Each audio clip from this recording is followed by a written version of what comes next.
సప్తసతిలో ఉండే ఈ నవాక్షరి మంత్రం ఎలా అయితే ఉందో ఈ సప్తసతిలో కూడా 9 రాక్షసులు ఉంటారు. ఈ 9 రాక్షసులు వాళ్ళని వధించడానికి అమ్మవారు అనేక రూపాలు ఎత్తున్నారు. అది కూడా 9 రూపాయల నుంచి 11 రూపాయల దాకా ఉన్నాయి. కానీ స్థూలంగా వాళ్ళని మహాకాళి రూపం, మహాలక్ష్మి రూపం, మహాసరస్వతి రూపం అంటారు. ఈ రూపాల్లో వాళ్ళని చెప్తారు తప్ప అమ్మవారు కూడా చాలా రూపాలు తీసుకుంది దీంట్లో. ఒక్కొక్క చోట ఒక్కొక్క రకంగా స్తుతిస్తారు. ఆ స్తుతింపబడ్డ దాంట్లో ఏంటంటే రాక్షసులు అని వీళ్ళ పేర్లు పెట్టారు. ఆ రాక్షసులు ఎవరు? మధుకైటబులు, మహిషాసురుడు, చండముండులు, రక్తబీజుడు, ధూమ్రలోచనుడు, శుంభనిశుంభులు.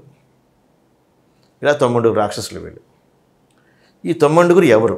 అసలు ఎందుకు మనం సప్తసతి పారాయణ చేయాలి? ఆ సప్తసతి హోమం ఎందుకు చేయాలి? మామూలుగా ఎవరు ఏం చెప్తారంటే ఒక జపం చేసాము, హోమం చేయాలి అంటే ఏమిటి? ఆ దేవతని ఆరాధించి ఆవాహన చేసి ఆమెకు అర్పణ చేస్తున్నాం. అర్పణ చేసే దేనికోసం? ఇందులో ఈ చెప్పిన ఇంతమంది రాక్షసులు వాళ్ళు ఎవరు ఎలా ఉంటారో మనకు తెలియదు. కానీ ఆ 9 రాక్షసులు యాక్చువల్గా మనలోనే ఉన్నారు. ఈ 9 రాక్షసులు మనలో ఉన్నప్పుడు మనం అమ్మవారిని ఆవాహన చేసుకుని అక్కడ హోమంలో అర్పణ చేసుకుని ఆమెను ప్రతినిధి అక్కడ ప్రత్యక్షంగా భావించి నాలో ఉండే ఈ 9 రాక్షసుల్ని నువ్వు సంహరించు అని మనం వేడుకోవడమే సప్తసతి సారాంశం.